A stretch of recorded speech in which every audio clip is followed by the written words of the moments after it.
Good morning. We're here at the Mastic Pool with Bobby Hazen from the Safety Swim School. This man has done more in the last few years to promote swim safety than anyone else I've ever known. And that's why we're here to talk about this, because with summer here, people are jumping in and we want them to be safe, particularly if they're swimming in pools, to make sure that they have at least the ability to swim, have taken swim lessons, that there's an adult or someone watching, a supervisor. No one should go in the pool by themselves with no one else around. There's so many other little lessons that we have to learn, but I'm going to turn it over to the pro now. Bobby, let them know what we have to do to stay safe. Thank you, Supervisor. Thank you so much. Greatly appreciate it. I love the town of Brookhaven and then your support with water safety and the prevention of drowning. As we know, drowning is still the leading cause of death for children under the age of 4. And we as a community have to do everything we can to keep kids safe, keep the water safe, and keep our beaches safe. You know, we're surrounded by water here on Long Island, and we need to do those things to keep all our children and our families safe. So some of the things that we suggest at Safety Swim is using our splash message. And if you look at the sign that the supervisor is holding, it basically talks about what we call our acronym SPLASH. S equals swim lessons. P equals put away toys, put up ladders. If you have an above ground pool, put those ladders up, secure them.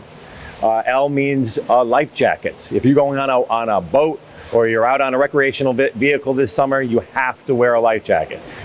Adults, lead by example. Wear your life jacket so the kids understand the importance of it and the value in a life jacket. Life jacket's there to help save you, God forbid you had an accident, and keep your head above water. We all think we can know how to swim, but when you get in those currents, it's a whole different thing, whole different ballgame. It's like wearing a seatbelt in the car. Yep. Kids now, you get in a car, they're automatically putting on the seatbelt. Same thing should be if you're in a boat, a kayak, or any type of water vehicle. Yes, jet ski, all of those things, right. Super important. Adults always watching.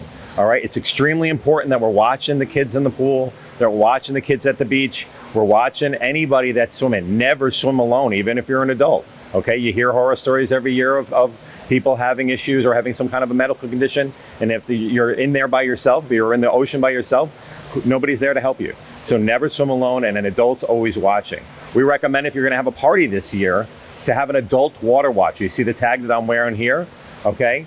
You wanna have an adult water watcher. Assign somebody, if you can't hire a lifeguard for your party, assign somebody to help watch the pool, share that responsibility until the party's over. That way everybody stays safe, those kids stay safe, we don't have any tragedies this summer. S, shut the gates.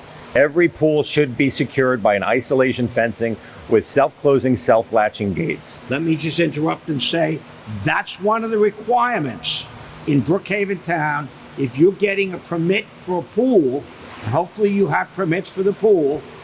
If you're getting a permit, one of the things is self-shutting gates. And enclosures, so that the pool is enclosed, so that when you're not using it, animals, kids, whoever, isn't getting in there and having a tragedy happen. Yes, it's all about layers of protection. The more things that we have securing the pool, securing the water, the better off you're going to be. And that includes landscape ponds as well. We got to make sure that any landscape yard ponds, a child can drown as little as 2 inches of water. So we have to secure everything, standing buckets of water, rainwater that gets into quick setup pools, drain them, empty them, turn them over when you're done, okay? And last but not least is H, how to rescue. Obviously, if you go to the beach and you're around the ocean, you want to be always in a lifeguarded area. You want to swim near a lifeguard. They're trained how to perform those rescues, but you never want to put yourself in a situation where you need to be rescued. If you do need to get rescued, you have to know how to rescue. You want to use reach, throw, don't go. You want to use a long buoy, or toss a life ring out to somebody, or use a long pole, or even a tree branch. Reach, don't jump in, because now you're jeopardizing possibly 2 people getting injured in the water instead of just 1. So always reach, throw, don't go. How many times have we heard stories where someone is in distress and another person jumps in, and without thinking, they find out that they get in distress, and they both create issues. What you want to do is stabilize the situation and reach out. You may not know CPR, but you certainly can throw a rope or form a human chain or whatever, but be very careful about jumping in yourself. Yeah, always use something that you can throw to them that they can grab onto, or that you could reach them. A long pole, the big pole that you clean your leaves out with, anything along those lines will help. All right, definitely no CPR. The supervisor mentioned this before. You know, CPR is super, super important. Every parent should know it. Every guardian should know it. Every grandparent should know it.